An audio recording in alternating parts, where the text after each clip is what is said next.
Meu nome é Amanda Miller e, aos 28 anos, nunca imaginei que me tornaria o centro de uma guerra familiar. Quando minha querida avó Eleanor faleceu no mês passado, após sua longa doença, descobri, por meio de uma mensagem de texto acidental do meu primo, que fui deliberadamente excluída da leitura do testamento. Apesar do nó no estômago, compareci mesmo assim. Já dividimos tudo, anunciou minha tia Judite com um sorriso irônico. Vocês não foram convidados por um motivo. Então o advogado franziu a testa. Mas o nome dela é o único que consta no testamento. A sala ficou em um silêncio mortal. Se você já se sentiu injustamente excluído pela família, clique no botão de inscrição e deixe um comentário sobre de onde você está assistindo. Dramas familiares acontecem em todos os lugares, e estou prestes a compartilhar como o meu se desenrolou de maneiras que ninguém esperava. Crescer como filha do filho mais novo da vovó Eleanor, Robert, nem sempre foi fácil. Mas meu pai garantiu que eu tivesse uma infância feliz. Ele era o rebelde da família que escolheu se tornar professor do ensino médio em vez de trabalhar na empresa de investimentos da família. Minha mãe, Samantha, era enfermeira, e eles me criaram com valores centrados em ajudar os outros em vez de acumular riqueza. Todos os domingos, visitávamos a imponente casa vitoriana da vovó Eleanor, no bairro histórico de Boston, uma bela relíquia que estava em nossa família há gerações. Quando eu tinha 12 anos, tudo mudou. Meu pai morreu repentinamente de um aneurisma, e minha mãe teve dificuldades para lidar com a situação, tanto emocional quanto financeiramente. A vovó Eleanor interveio sem hesitar. A Amanda vai morar comigo parte da semana, anunciou a família, sem permitir discussões. Pelos 6 anos seguintes, dividi meu tempo entre o modesto apartamento da minha mãe e a casa da vovó. Enquanto minha mãe trabalhava em turnos dobrados para nos sustentar, a vovó se tornou minha segunda mãe. Você é como eu, Amanda, ela me dizia enquanto estávamos sentados em seu jardim. Você vê as pessoas como elas são, não pelo que elas podem te dar. Suas palavras me moldaram mais do que ela jamais soube. A avó Eleanor não era uma viúva rica típica. Usava roupas simples, era voluntária em cozinhas comunitárias e doava discretamente para causas em que acreditava. A casa grande era seu único luxo, um lar repleto de memórias, em vez de riqueza ostentada. Meu tio Philip e minha tia Judite nunca entenderam as escolhas dela. Eles moravam em mansões modernas nos subúrbios, dirigiam carros de luxo e pressionavam constantemente a vovó a viver de acordo com seu status. Quando decidi seguir os passos da minha mãe e me tornar enfermeira, escolhendo especificamente cuidados paliativos, minha família ficou perplexa. O tio Philip me encurralou no jantar de ação de graças quando eu tinha 21 anos. Você poderia trabalhar nos negócios da família, Amanda. Por que perder seu tempo com uma carreira com um teto tão baixo? Ele girou seu bourbon caro enquanto me olhava. Sua avó poderia dar um telefonema e te dar uma vida. Eu simplesmente sorri e disse, eu quero ganhar meu próprio sustento, tio Philip. Meus primos, Raquel e Nathan, ambos filhos de prestigiosas escolas de negócios e trabalhando para o pai, acharam minha escolha incompreensível. Eles cresceram esperando que herança e conexões pavimentassem seu caminho. Raquel certa vez me perguntou, com toda a seriedade, mas você não quer ficar rico? A ideia de que eu pudesse valorizar algo além do dinheiro era estranha para eles. À medida que minha avó chegava aos 80 anos, sua saúde começou a piorar. Comecei a visitá-la 2 vezes por semana, levando compras, ajudando com medicamentos e, muitas vezes, apenas sentando com ela. Costumávamos assar juntas usando suas receitas antigas, as mesmas que ela me ensinara quando criança. Seus biscoitos de especiarias eram lendários na família, mas eu era a única que sabia que o ingrediente secreto era uma pitada de pimenta do reino. Você está com farinha no nariz de novo, ela ria, pegando um lenço de papel. Mesmo com o corpo enfraquecido, sua mente permanecia afiada e sua inteligência ágil. Durante essas visitas, ela me contava histórias sobre a história da nossa família que ninguém mais parecia interessado em ouvir, como sua avó havia sido uma das primeiras médicas de Massachusetts, como a fortuna da família viera originalmente da invenção de uma máquina têxtil especializada por seu avô. Histórias de luta, perseverança e fracassos ocasionais que humanizaram nossa família para além da fachada polida apresentada nas festas de fim de ano. Lembre-se, Amanda, ela me disse em uma dessas tardes, riqueza não torna uma pessoa digna. A maneira como tratam os outros quando acham que não há nada a ganhar é a verdadeira medida do caráter. Enquanto isso, à medida que os problemas de saúde da vovó se agravavam, o restante da família a visitava apenas esporadicamente. O tio Philip aparecia mensalmente, passando mais tempo examinando as condições da casa do que conversando com a mãe. A tia Judite trazia presentes caros que a vovó não tinha utilidade e ia embora depois de exatamente 1 hora. Meus primos raramente me visitavam, a menos que houvesse uma ceia festiva envolvida. Em dezembro, antes da minha avó falecer, ela me deu uma caixinha de madeira. Esta era da minha mãe, disse ela, colocando-a em minhas mãos. Dentro havia um colar de pérolas simples, nada chamativo ou particularmente valioso. É lindo, eu disse, genuinamente emocionada. Quero que você fique com ele agora, ela insistiu. Os outros só enxergariam pérolas, mas você entenderá que o valor delas vem de quem as usou. Eu não fazia ideia, então, de que esse pequeno presente seria usado contra mim mais tarde. A última conversa que tive com a vovó, apenas 1 semana antes de ela falecer, ainda ecoa na minha mente. Ela estava tendo um ótimo dia, sentada em sua cadeira favorita perto da janela. Quando eu estava prestes a sair, ela pegou minha mão com uma força surpreendente. Amanda, eu tenho observado vocês há anos, disse ela, com seus olhos azuis claros e diretos. Quero que saibam que eu vejo tudo e que em breve estarei consertando as coisas. Presumi que ela estivesse falando sobre encontrar paz antes de sua morte. Eu não fazia ideia de que ela estava planejando algo que mudaria nossas vidas para sempre. A primeira grande ruptura na nossa família aconteceu há 3 anos, quando a vovó tinha 85 anos. O tio Philip convocou uma reunião familiar na casa da vovó, supostamente para discutir os cuidados que ela teria. Quando cheguei, encontrei não apenas a família, mas também um corretor de imóveis esperando na sala de estar. Estamos discutindo a venda da casa do lago, anunciou o tio Philip, referindo-se à propriedade de férias da nossa família em New Hampshire.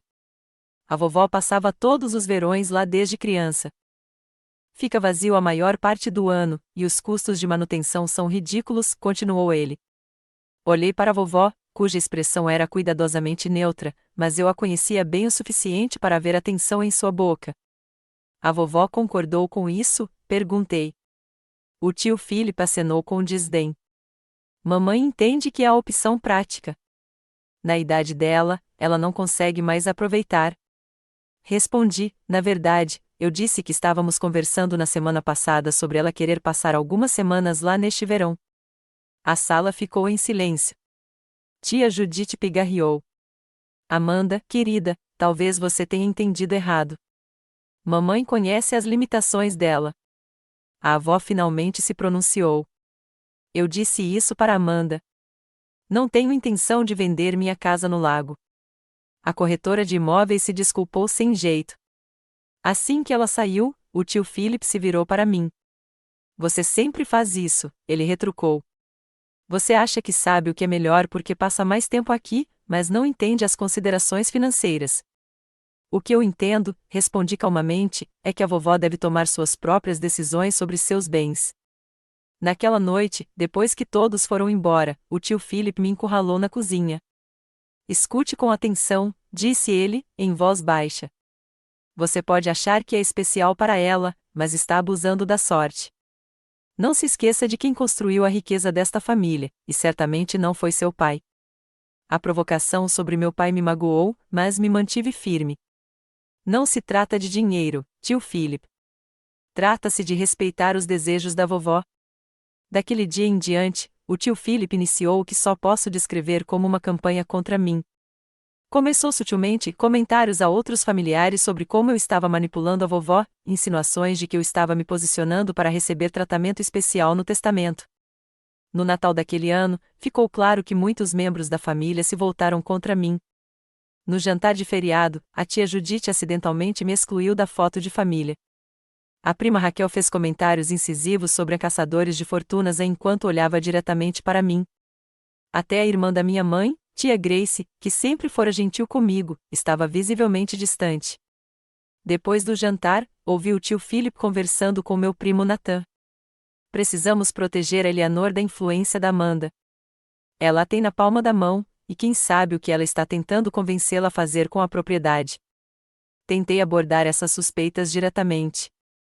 Enviei e-mails para meus tios e tias, explicando que não tinha interesse no dinheiro da vovó, que só queria que seus últimos anos fossem confortáveis e nos termos dela. As respostas foram, na melhor das hipóteses, mornas. Tia Judite respondeu secamente: todos nós queremos o melhor para a mamãe, enquanto outros não responderam. Na Páscoa seguinte, a família realizou uma reunião na casa do tio Philip. Não fui convidado, mas fiquei sabendo pelas redes sociais quando Raquel postou fotos. Em uma das fotos, a vovó estava sentada num canto, com uma aparência frágil e confusa. Liguei para ela naquela noite. Você gostou da reunião de Páscoa? Perguntei, cautelosamente. Foi ótimo, disse ela, depois baixou a voz. Mas eles não serviram os ovos recheados como eu gosto, e a casa do Philip é sempre muito fria. Quem me dera ter estado lá, eu disse. Houve uma pausa. Você não foi convidado? A surpresa genuína em sua voz confirmou minhas suspeitas. Ela não tinha sido informada de que eu estava excluído. À medida que a saúde da vovó piorava cada vez mais, a família começou a limitar ativamente meu acesso a ela. Tia Judite instituiu um cronograma de visitas que me reservava apenas 2 horas nas tardes de domingo, alegando que era para evitar cansar a mamãe. Quando eu chegava para essas visitas, muitas vezes encontrava uma prima ou tia decidindo de repente aparecer no mesmo horário, impossibilitando conversas privadas. Em resposta, encontrei maneiras criativas de manter nossa conexão. Eu levava almoço para compartilhar com a vovó nos meus dias de folga do Centro de Cuidados Paliativos. A auxiliar de saúde domiciliar, Maria, que realmente se importava com a vovó, às vezes me ligava diretamente quando achava que ela precisava de companhia ou estava tendo um dia particularmente bom. No último Natal antes de ela falecer, não fui convidado para a reunião de família. Recebi uma mensagem da tia Judite: vamos manter as festas de fim de ano pequenas este ano. Mamãe precisa descansar. Mais tarde, descobri pela Maria que a pequena significava todos, menos eu. Então, na véspera de Natal, deixei um pacote com Maria, os biscoitos de especiarias favoritos da vovó que costumávamos fazer juntas, um chale de cachemir macio em seu azul favorito e um álbum de fotos que criei com fotos de sua casa no lago ao longo das décadas. Quando minha avó faleceu em abril, não recebi a notícia diretamente da família. Maria me ligou chorando da casa da avó. Quando cheguei, o tio Philip e a tia Judite já estavam lá, conversando com um agente funerário sobre os preparativos. Ah, Amanda, disse tia Judite com uma doçura artificial ao me ver. Íamos te ligar, é claro. O funeral foi um desfile de política familiar. Sentei-me na terceira fileira, atrás de parentes que tinham visto a vovó talvez 2 vezes na última década. Não me pediram para falar, apesar de ter passado mais tempo com ela do que com qualquer outra pessoa nos últimos anos. O tio Philip fez um elogio que se concentrou principalmente na perspicácia empresarial do falecido marido da vovó e no legado que ele havia deixado para a família. Durante todo esse tempo, eu não parava de pensar no que a vovó tinha dito sobre consertar as coisas. Eu não fazia ideia de quão proféticas essas palavras seriam. 2 semanas depois do funeral, eu estava preparando o jantar no meu pequeno apartamento quando meu celular apitou com uma mensagem de texto. Era da minha prima Raquel, claramente enviada para um grupo por engano: leitura do testamento amanhã no escritório do Harrison, às 14 horas. Mamãe disse para não contar para Amanda. Olhei para a mensagem, com o estômago embrulhado. 1 segundo depois, outra mensagem surgiu: desculpe, tópico errado. Ignore, por favor. Sentei-me à mesa da cozinha, sentindo um frio na espinha. Então, era assim que seria. Eles nem iam me contar sobre a leitura do testamento. Seja qual for a herança que a vovó possa ter me deixado, aparentemente planejavam me manter completamente alheia a isso. A noite toda, fiquei pensando no que fazer. Uma parte de mim queria respeitar os desejos deles, superar a mesquinharia. Eu nunca me importei com o dinheiro da vovó. Nosso relacionamento era sobre amor, não sobre herança. Mas outra parte de mim, uma parte mais forte, sentia que a vovó me queria lá. No mínimo, eu merecia ouvir seus últimos desejos, mesmo que ela não tivesse me deixado nada. Pela manhã, eu já tinha tomado minha decisão. Liguei para tirar o dia de folga do trabalho, algo que raramente fazia. Escolhi cuidadosamente minha roupa, um vestido azul marinho simples que minha avó sempre elogiava, profissional, mas sem ser chamativo. Eu queria parecer respeitosa, não como alguém desesperada por dinheiro. Enquanto dirigia até o escritório de advocacia no centro de Boston, minhas mãos tremiam no volante. Ensaiei o que diria, como lidaria com o confronto inevitável. No estacionamento, fiquei sentada por vários minutos, reunindo coragem. Defenda-se, Amanda, quase consegui ouvir a vovó dizer. Você pertence a qualquer lugar que eu quisesse que você estivesse. O escritório de advocacia Harrison & Associates ocupava o último andar de um prédio antigo e distinto. Quando as portas do elevador se abriram, eu os vi imediatamente, tio Philip e tia Judith, meus primos Raquel e Nathan, tia Grace e seu marido Tom, e até mesmo meu primo distante Lewis, que mal falava com a vovó havia uma década. Estavam aglomerados na sala de espera, falando em voz baixa. Tia Judith me viu primeiro. Seu rosto congelou no meio da frase, mas logo se recompôs numa máscara de desaprovação. Amanda, disse ela em voz alta, fazendo com que todos se virassem. O que você está fazendo aqui? Levantei um pouco o queixo e Jack disse, estou aqui para a leitura do testamento da vovó.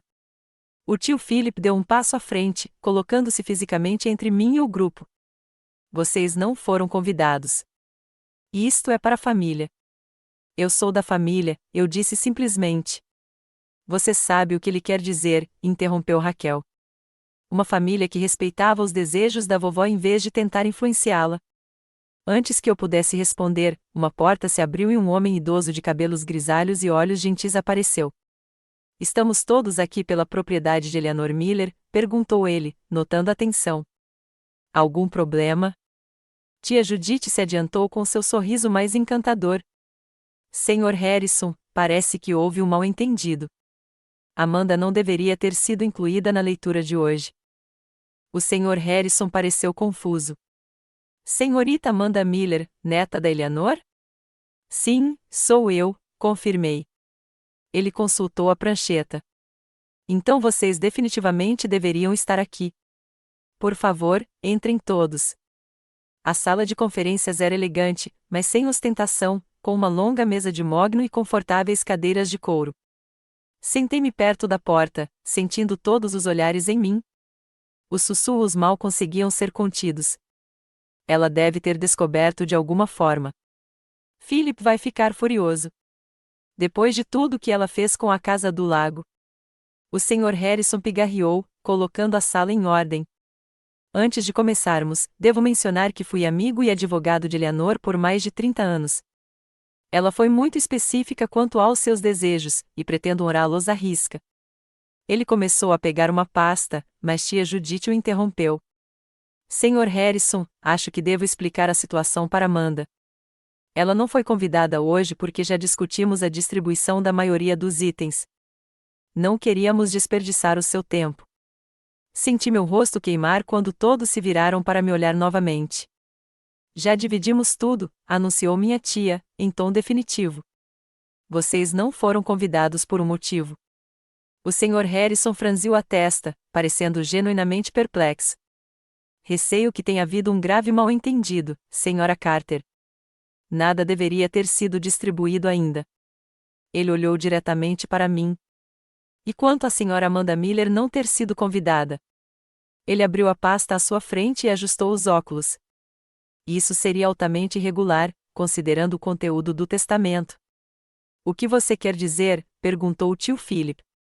O Sr. Harrison ergueu os olhos, com uma expressão profissionalmente neutra, mas com algo parecido com satisfação nos olhos. Quero dizer que o nome dela é o único que consta no testamento. A sala ficou em um silêncio mortal. Senti como se todo o ar tivesse sido sugado para fora, deixando-nos num vácuo onde ninguém ousava respirar. Isso é impossível, tio Philip finalmente gaguejou. Deve haver algum engano. Garanto que não, respondeu o Sr. Harrison, com um tom que deixava claro que não era homem de cometer erros. Talvez fosse melhor eu simplesmente ler o testamento como Eleanor pretendia. O Sr. Harrison colocou os óculos de leitura e começou com uma voz clara e firme. Eu, Eleanor Catherine Miller, em sã consciência, declaro que este é meu último testamento, revogando todos os testamentos e codicilos anteriores. A linguagem jurídica formal continuou por um momento antes de ele chegar à parte crucial. Após cuidadosa consideração e observação da minha família ao longo dos últimos anos, tomei uma decisão sobre a distribuição dos meus bens. por meio deste, lego todos os meus bens, tanto reais quanto pessoais, incluindo, entre outros, minha residência principal na Avenida BA com Rio 47, minha propriedade de férias no Lago Winnipesaukeuk, todas as contas financeiras, investimentos, pertences pessoais e relíquias de família, a minha neta, Amanda Rose Miller. Houve um suspiro coletivo. Raquel deixou cair seu copo d'água, estilhaçando-o no chão de madeira. Ninguém se moveu para limpá-lo. Isso não pode ser legal, disse o tio Philip, com o rosto adquirindo um tom alarmante de vermelho. O Sr. Harrison continuou como se não tivesse sido interrompido. Anexei uma carta pessoal explicando minhas decisões, que o Sr. Harrison entregará a Amanda em particular. No entanto, quero deixar claro que esta decisão foi tomada com plena consciência e consideração cuidadosa. Ele ergueu os olhos do documento. Há mais, mas talvez devêssemos abordar as preocupações imediatas primeiro. Tia Judite chorava agora, com o rímel escorrendo pelas bochechas. Depois de tudo que fizemos por ela, as consultas médicas, os jantares em família, mantendo sua posição social quando ela insistia em se associar àquelas pessoas que faziam caridade. Nathan se inclinou para a frente. Vamos contestar. Ela claramente não estava em sã consciência. O Sr. Harrison balançou a cabeça levemente. Eu desaconselho essa atitude. Eleanor previu essa reação e tomou medidas abrangentes para documentar sua competência mental. Ela passou por avaliações cognitivas abrangentes por 3 neurologistas diferentes nos meses que antecederam seu falecimento, e todos a certificaram como plenamente competente para tomar essas decisões. À medida que a realidade se instalava, lembrei-me das palavras da vovó: estou observando vocês há anos. Ela não estava apenas jogando conversa fora. Ela estava nos testando, observando como nos comportávamos quando pensávamos que não havia nada a ganhar. O Sr. Harrison enfiou a mão na maleta e tirou um envelope lacrado. Amanda, sua avó me pediu para lhe entregar esta carta em particular, mas, dadas as circunstâncias, talvez você queira compartilhar alguns trechos com a família. Com as mãos trêmulas, abri o envelope e comecei a ler em silêncio. Minha querida Amanda, se você está lendo isso, então já passei para o que vier a seguir, e você acabou de descobrir que é minha única herdeira. Imagino que a família não esteja aceitando bem. Durante anos, observei como cada um de vocês se comportava perto de mim. Philip só me visitava quando queria discutir a racionalização dos meus bens. Judith vinha com presentes caros, mas nunca ficava tempo suficiente para uma conversa de verdade. Os netos, com exceção de você, só me visitavam em aniversários e feriados. Mas você, Amanda, veio porque queria estar comigo. Ouviu minhas histórias, preparou minhas receitas e me tratou como uma pessoa, não como uma conta bancária esperando para ser acessada. Tenho feito um teste nos últimos anos. Mencionei deliberadamente itens valiosos na frente de diferentes membros da família para ver como reagiriam. Observei quem perguntava sobre minha saúde e quem perguntava sobre meu portfólio. Percebi quem ajudava porque se importava e quem ajudava porque achava que deveria. Você foi a única que nunca falhou no teste. Com amor e total confiança em você, vovó Eleanor. Levantei os olhos da carta, com lágrimas escorrendo pelo rosto, e vi o quarto em caos. O tio Philip estava ao telefone, provavelmente ligando para o advogado. A tia Judith repreendia o Sr. Harrison por influência indevida. Raquel soluçava dramaticamente enquanto Nathan olhava fixamente para a parede. Há mais uma coisa que todos vocês deveriam saber, disse o Sr. Harrison em voz alta, cortando o barulho. Eleanor documentou tudo. Ela manteve registros meticulosos de visitas, conversas e comportamentos. Ela instalou um sistema de segurança em sua casa há 2 anos que rastreava quem entrava e saía. Ela salvou mensagens de texto e e-mails. Ela até gravou algumas conversas, o que é legal em Massachusetts, desde que uma das partes consinta. Ele abriu outra pasta. Além disso, Eleanor sabia que itens já haviam sido retirados de sua casa sem sua permissão. Ela manteve um inventário completo com fotos de todos os seus pertences. Isso é ridículo, zombou tia Judith, mas sua voz não tinha convicção. É mesmo? O Sr. Harrison arqueou uma sobrancelha. Então talvez você possa explicar por que o abajur Tiffany do escritório está atualmente na sua sala de estar. Ou por que a pulseira de diamantes de Eleanor foi usada por Raquel em um evento beneficente no mês passado. Ou por que pinturas da Casa do Lago foram fotografadas no escritório de Philip. A cor desapareceu de seus rostos. O testamento inclui uma condição, continuou o Sr. Harrison. Quaisquer itens retirados das propriedades de Eleanor devem ser devolvidos em até 30 dias.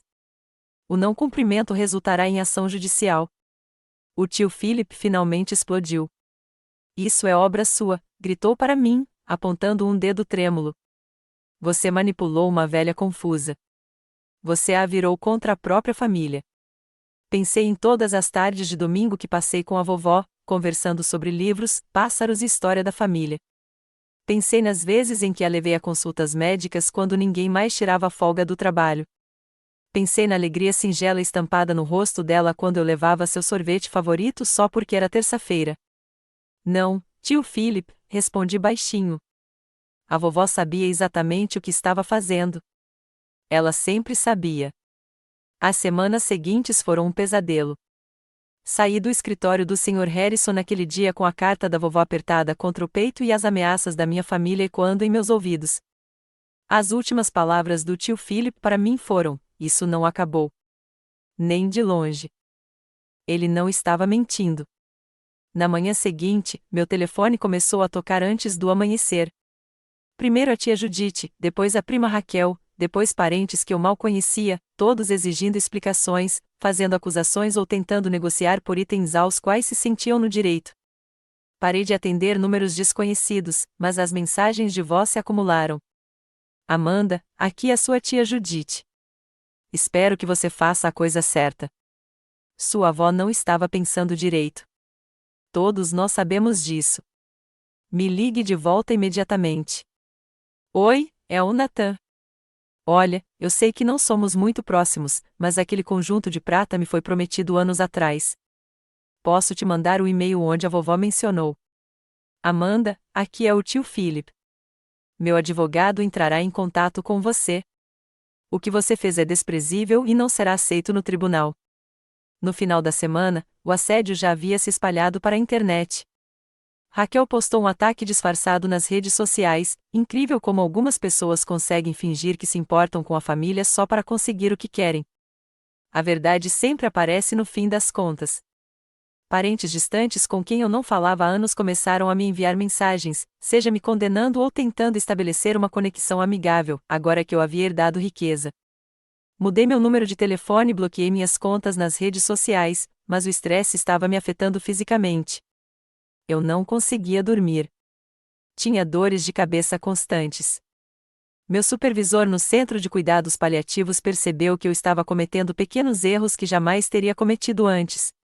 Amanda, está tudo bem? Ela perguntou depois que eu esqueci de registrar uma mudança de medicação. Isso não é típico de você. Eu me soltei e contei tudo a ela. Ela imediatamente insistiu que eu tirasse uma semana de licença médica. Seus pacientes precisam de você no seu melhor, disse ela gentilmente.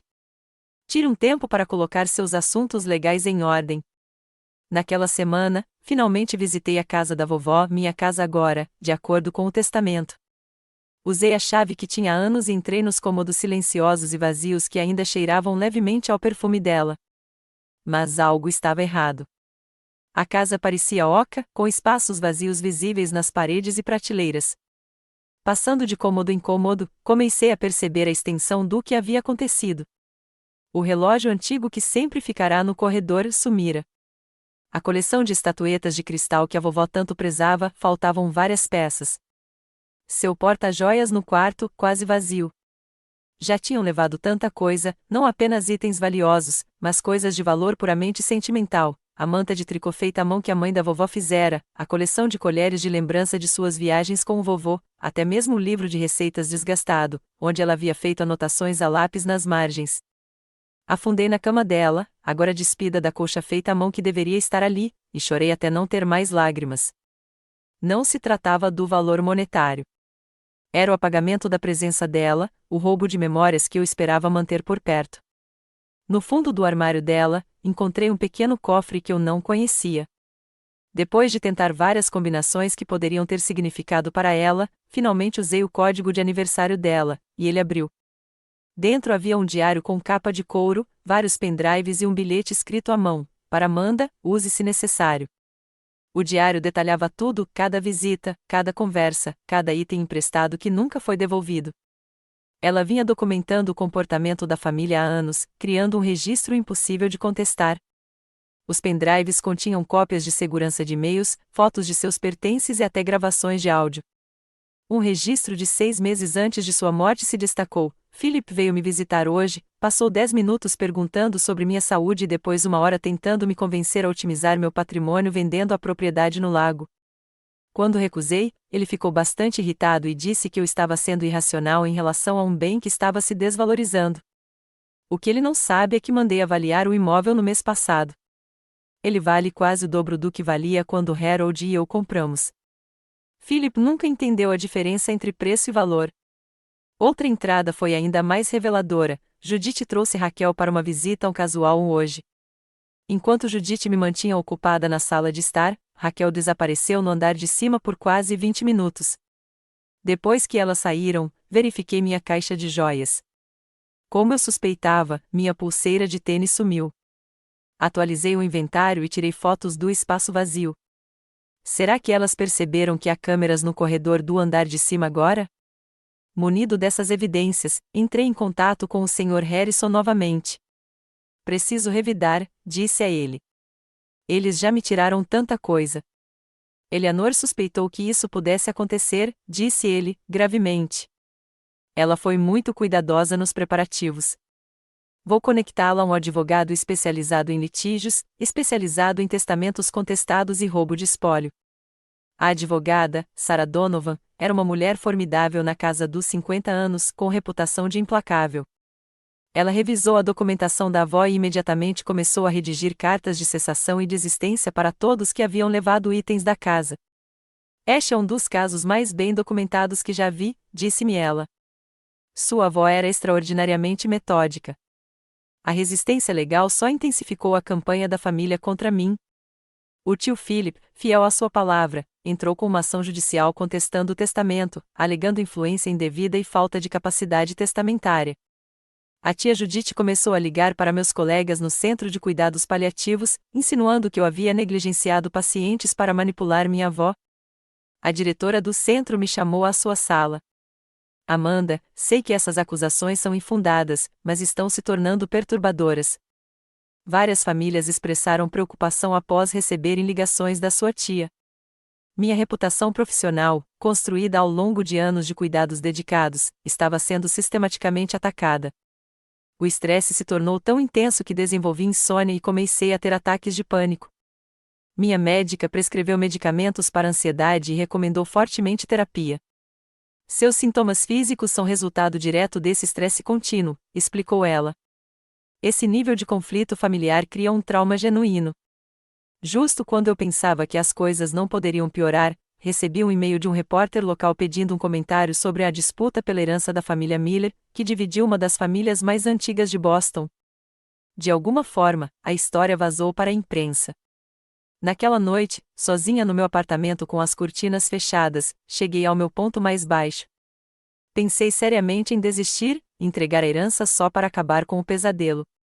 Peguei a carta da vovó novamente, buscando conforto em suas palavras, quando meu telefone apitou com uma mensagem de um número desconhecido. Amanda, aqui é a Maria, a auxiliar de saúde da sua avó. Ainda tenho algumas coisas que ela queria que você levasse, coisas pessoais que guardei em segurança. Podemos nos encontrar? No dia seguinte, Maria me entregou uma caixinha. Ela me fez prometer que guardaria tudo isso separado de tudo mais na casa. Disse que você saberia o que fazer com eles quando chegasse a hora. Dentro da caixa, havia mais cartões de memória e um pequeno gravador digital. Quando conectei o primeiro cartão ao meu laptop, encontrei dezenas de arquivos de vídeo, a vovó sentada em sua cadeira favorita, falando diretamente para a câmera. No primeiro vídeo, datado de quase 1 ano antes de sua morte, ela olhava diretamente para a lente com olhos claros e penetrantes. Meu nome é Eleanor Catherine Miller. Hoje é 15 de setembro, e estou registrando isso por minha própria vontade, com plena capacidade mental, como o Sr. Harrison pode atestar. A câmera girou para mostrar o Sr. Harrison sentado perto, que assentiu e disse seu nome e a data. Quero explicar minhas decisões em relação ao meu testamento, continuou a avó. Durante anos, observei o comportamento da minha família. Testei seu caráter e suas motivações, e tomei minhas decisões de acordo com isso. Ela continuou detalhando incidentes, datas e observações específicas que a levaram à decisão de deixar tudo para mim. Sua voz era firme, seu raciocínio claro e específico. Não haveria como alguém alegar que ela havia sido confundida ou manipulada. Enquanto assistia a um vídeo após o outro, senti a presença da vovó me envolver. Ela não me deixou apenas seus pertences, ela me deixou os meios para defender seus desejos. Ela sabia exatamente o que aconteceria e se preparou meticulosamente. No vídeo final, gravado poucas semanas antes de sua morte, ela parecia mais frágil, mas seus olhos ainda brilhavam de determinação. Amanda, se você está assistindo a isso, então as coisas ficaram difíceis, como eu esperava. Lembre-se do que eu sempre disse sobre se defender. Às vezes, gentileza significa ter a coragem de impor limites. Eu não te criei para ser capacho, minha querida. Eu te criei para ser igual a mim, e nunca deixei ninguém se aproveitar de mim. Pela primeira vez desde a leitura, senti uma centelha da minha antiga força retornando. A vovó havia confiado a mim não apenas seus bens, mas também seu legado. Eu não podia decepcioná-la. Na manhã seguinte, liguei para Sarah Donovan. Tem uma coisa que você precisa ver, disse a ela, e trouxe todos os vídeos e gravações. Depois de assisti-los, ela se recostou na cadeira com o primeiro sorriso sincero que vi nela. Isso muda tudo.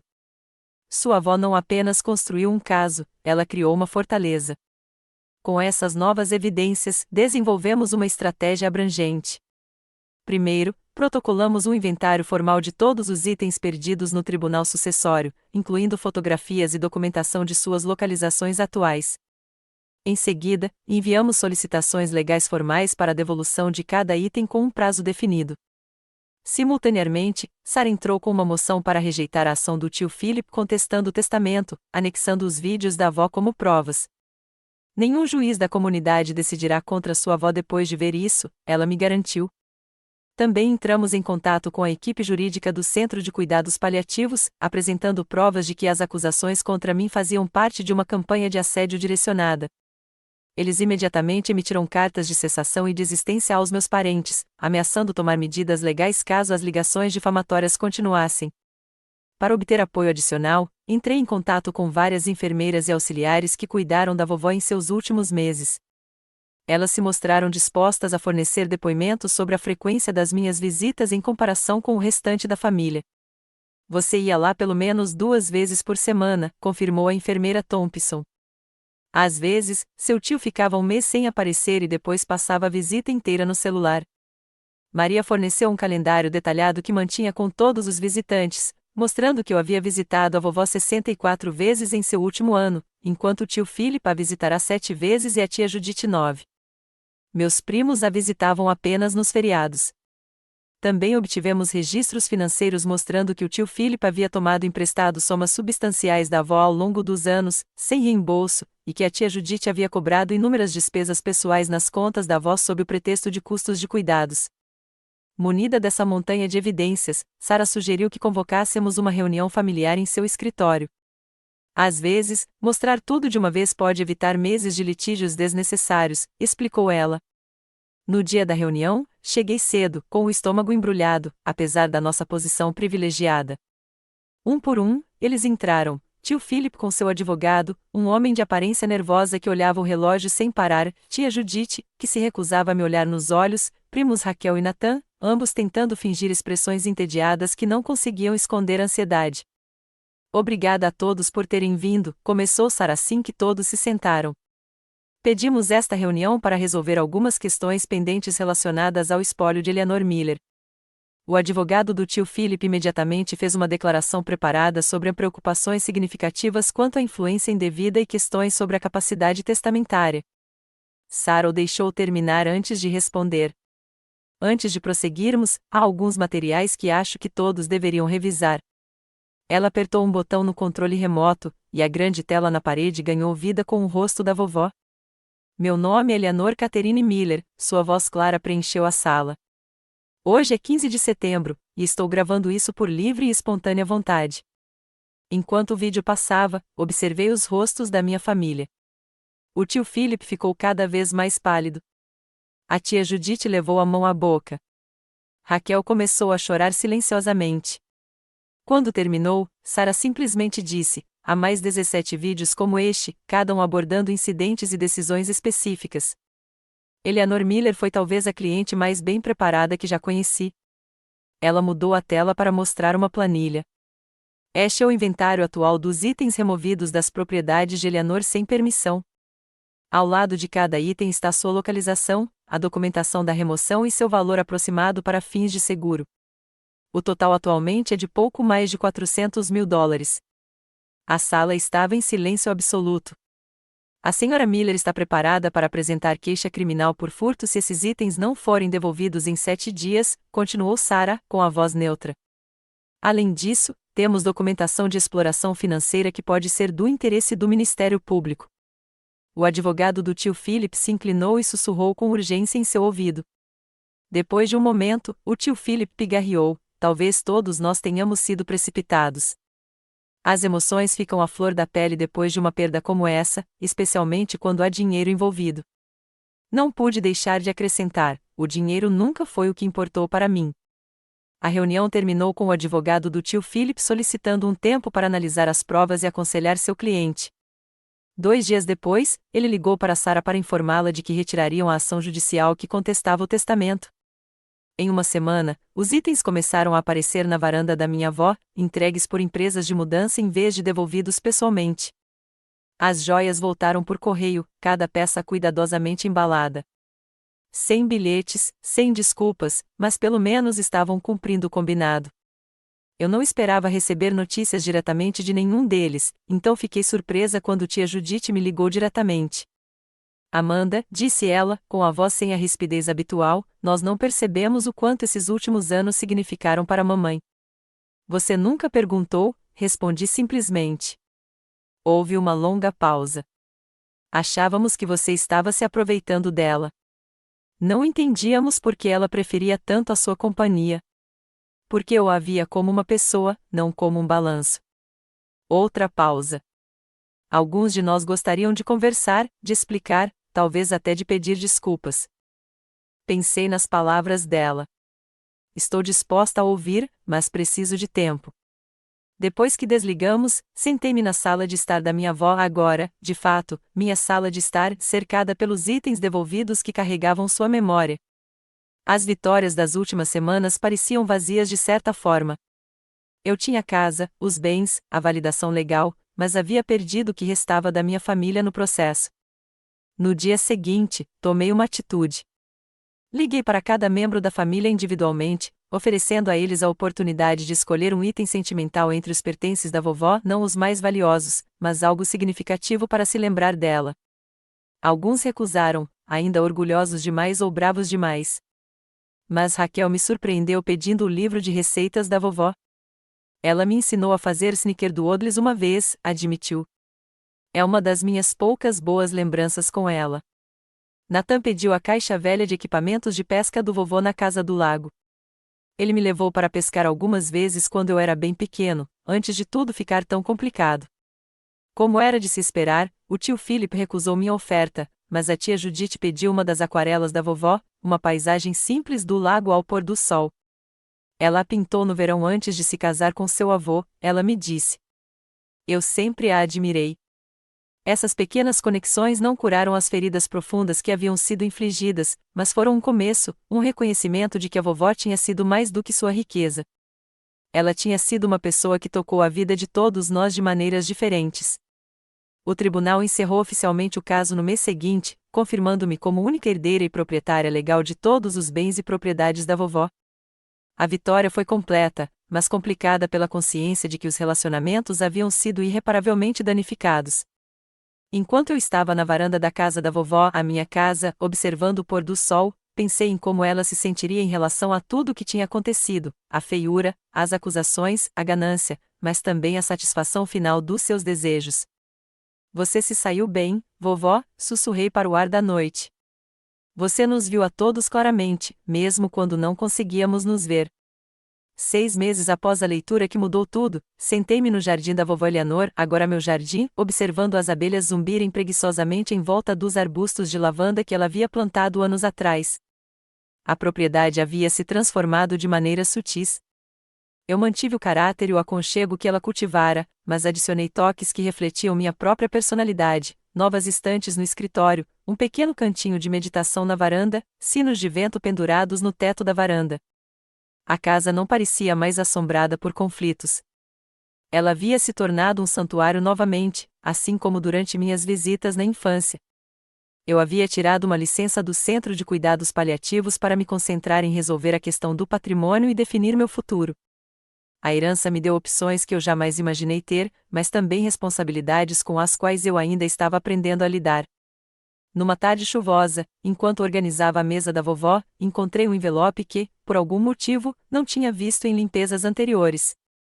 Estava endereçado simplesmente a Amanda, depois que tudo estiver resolvido.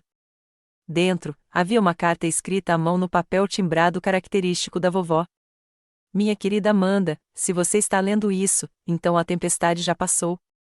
Conhecendo nossa família, provavelmente era um furacão de categoria 5, mas eu tinha plena confiança na sua força e resiliência. Preciso explicar algo que não consegui colocar nos meus documentos oficiais. Esta herança nunca teve a intenção de punir os outros, embora eu tenha certeza de que foi assim que eles a enxergaram. Tratava-se de reconhecer o coração que bate tão forte em você, o mesmo coração que meu Harold tinha, o mesmo coração que seu pai, Robert, herdou. O dinheiro muda as pessoas, Amanda. Eu vi isso acontecer a vida toda. Pode trazer à tona o egoísmo, a arrogância e a crueldade. Mas, ocasionalmente, muito ocasionalmente, ele encontra o caminho para alguém que entende seu verdadeiro propósito, criar segurança que permita a generosidade. Eu escolhi você não porque você era perfeita ou porque nunca me decepcionou. Eu escolhi você porque, quando você cometeu erros, você os assumiu. Quando discordou de mim, você o fez com respeito. Quando me ajudou, você o fez sem esperar recompensa. Os outros dirão que fui manipulado ou confundido. Mas a verdade é mais simples. Eu queria meu legado nas mãos de alguém que honrasse seu espírito, não apenas preservasse seu valor. Agora, um conselho do além. Não deixe que essa riqueza mude quem você é, use-a para se tornar mais autêntico. Faça aquela viagem à Itália de que sempre falamos. Financie aquele programa de cuidados paliativos pediátricos que você sonhava em criar. Mantenha a casa do lago na família, um dia, você poderá ter filhos que amarão como nós amávamos. E talvez, quando as feridas estiverem curadas o suficiente, encontre maneiras de incluir a família novamente, não porque eles mereçam, mas porque a conexão importa. Estabeleça limites, certamente, eu não fui criada para ser influenciável, e você também não, mas deixe espaço para crescimento e reconciliação. Eu te amo, minha querida menina. Tenho muito orgulho da mulher que você se tornou. Vovó Eleanor. Lágrimas escorriam pelo meu rosto enquanto eu lia e relia suas palavras. Mesmo agora, ela me guiava, oferecendo sabedoria e permissão para trilhar meu próprio caminho. Nas semanas seguintes, comecei a implementar as sugestões dela. Criei a Bolsa de Estudos Eleanor Miller Memorial na escola de enfermagem que frequentei, especificamente para estudantes interessados em cuidados paliativos e cuidados paliativos. Comecei a tramitar a criação de uma fundação focada em apoiar idosos sem apoio familiar, pessoas que, ao contrário da minha avó, não tinham ninguém para defendê-las em seus últimos anos. Fiz aquela viagem à Itália, visitando a pequena vila na Toscana onde os pais da minha avó nasceram. Caminhando pelas mesmas ruas de paralelepípedos que eles percorreram, senti uma conexão com a minha história que transcendia o recente conflito familiar. Quanto à família em si, a cura veio em pequenos momentos inesperados. A prima Raquel foi a primeira a entrar em contato, perguntando se poderíamos tomar um café. Ela trouxe fotos da sua filhinha, a quem dera o nome de Eleanor. Quero que ela conheça as histórias reais da família, explicou Raquel, sem jeito. Não apenas as versões rebuscadas que contamos em eventos beneficentes. Você estaria disposta a compartilhar algumas das suas memórias com ela algum dia? Nathan me convidou para o casamento dele, embora eu suspeitasse que a noiva dele tivesse insistido. Mesmo assim, quando fui, ele fez questão de me apresentar a todos como a minha prima que administra a Fundação Eleanor Miller. Não foi uma atitude calorosa, mas foi um reconhecimento. Tia Judite permaneceu distante, mas enviou um cartão de Natal com um breve bilhete. Sua avó ficaria orgulhosa do que você está fazendo com a fundação. Vindo dela, era praticamente um sinal de paz. Tio Philip nunca apareceu. Algumas feridas são profundas demais, alguns orgulhos são rígidos demais para serem dobrados. Fiz as pazes com essa realidade, mas deixei a porta aberta caso ele mudasse de ideia. A maior cura veio através de uma conexão inesperada. Durante um evento da fundação, conheci o sobrinho da minha avó, Lucas, primo do meu pai, que havia se mudado para a Califórnia décadas atrás. Ele havia perdido o contato com a família, mas guardava boas lembranças da minha avó e do meu pai. Robert era o melhor de nós, ele me disse durante o jantar. Ele escolheu o ensino em vez do dinheiro, o sustento em vez do status. Eleanor o adorava por viver de forma autêntica. Por meio de Lucas, descobri um ramo da família que não havia sido contaminado pela batalha da herança, primos de segundo e terceiro graus que compartilhavam histórias e fotografias que eu nunca tinha visto, expandindo minha compreensão da história da nossa família para além da narrativa limitada com a qual cresci. Um ano após o falecimento da vovó, organizei um jantar em sua casa. Convidei apenas aqueles que realmente se importaram com ela, Maria e outros cuidadores, o Sr. Harrison, alguns vizinhos que foram amigos de verdade, Lucas e sua família e, sim, até mesmo Raquel e sua bebê Eleanor. Compartilhamos histórias, risadas e algumas lágrimas, criando o tipo de reunião que a vovó teria adorado. Enquanto todos se misturavam no jardim, o Sr. Harrison se aproximou de mim com uma taça do xerez favorito da vovó. Sabe, disse-lhe calmamente, eu já cuidei de centenas de propriedades ao longo da minha carreira, vi famílias desfeitas e relacionamentos destruídos por muito menos do que o que estava em jogo aqui. Não tenho certeza se nossa família se saiu muito melhor, admiti. Ele balançou a cabeça. Você me entendeu mal. O milagre não é que alguns relacionamentos tenham sobrevivido. É que você tenha permanecido fiel a si mesmo o tempo todo. Eleanor me disse uma vez que sua maior conquista não foi sua riqueza ou status, mas criar um filho que valorizasse a integridade o suficiente para passá-la para a filha. Olhei ao redor para a reunião, não a família que eu esperava ter, mas uma família escolhida, unida por amor e respeito genuínos pela vovó Eleanor. Na lareira, dentro da casa, sua fotografia zelava por todos nós, seu leve sorriso parecia dizer que ela sabia como tudo se desenrolaria. A herança me custou relacionamentos, mas me deu algo muito mais valioso, a liberdade de viver de acordo com meus próprios valores, assim como meu pai fizera, assim como minha avó me ensinara. Agora eu entendia que aquele tinha sido o verdadeiro legado dela, não a casa ou o dinheiro, mas a coragem de me manter firme na minha verdade.